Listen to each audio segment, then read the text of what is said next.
भारत निर्वाचन आयोग पर वोट चोरी का आरोप लगाने के बाद राहुल गांधी के नेतृत्व में इंडिया ब्लॉक की पार्टियां मोदी सरकार के खिलाफ मुखर हो गई हैं। राहुल गांधी ने कहा कि सच्चाई ये है कि वो हमसे बात नहीं कर सकते।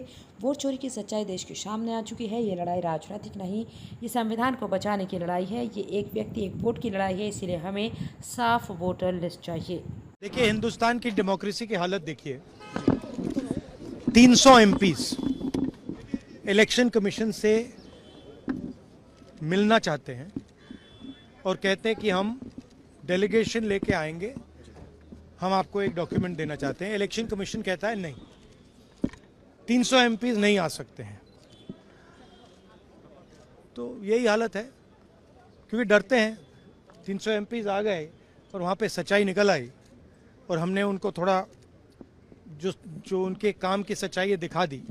दैट इज़ वाई ये जो लड़ाई है, मैं थोड़ा क्लियरली बोलना चाहता हूँ। देखिए, अब ये राजनीतिक लड़ाई से आगे निकल गई है, ठीक है।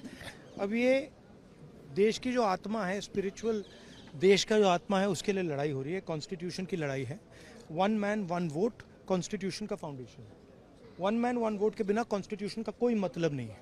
और हमने क्लियरली दिखाया है कर्नाटक में कि 1 मैन 1 वोट नहीं है।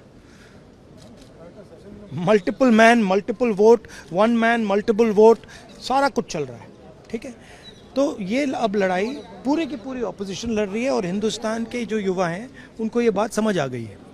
तो अब इलेक्शन कमीशन को छुपना काफ़ी मुश्किल हो जाएगा। उन्हीं का डेटा है, वो अपने वेबसाइट से वही डेटा निकाल दें। मेरा डेटा थोड़ी है कि मैं साइन करूं, उनका डेटा है। आप उठाइए अपना डेटा, हमने आपको ही दिया है, आप उसको अपने वेबसाइट में लगा दीजिए, पता लग जाएगा आपको। मतलब डिस्ट्रैक्ट करने का काम है, ठीक है। और एक और बात, आप ये मत सोचिए कि सिर्फ बेंगलोर में हुआ है। ये देश में अलग अलग कंस्टिट्यूंसीज में हुआ है और इलेक्शन कमीशन जानता है। इलेक्शन कमीशन जानता है कि वो उसका जो डेटा है वो फटेगा। जो उसको अभी वो कंट्रोल करने की कोशिश कर रहा है, छुपाने की कोशिश कर रहा है, उसको हम निकाल देंगे, ठीक है। और वो फटेगा, वो जानता है।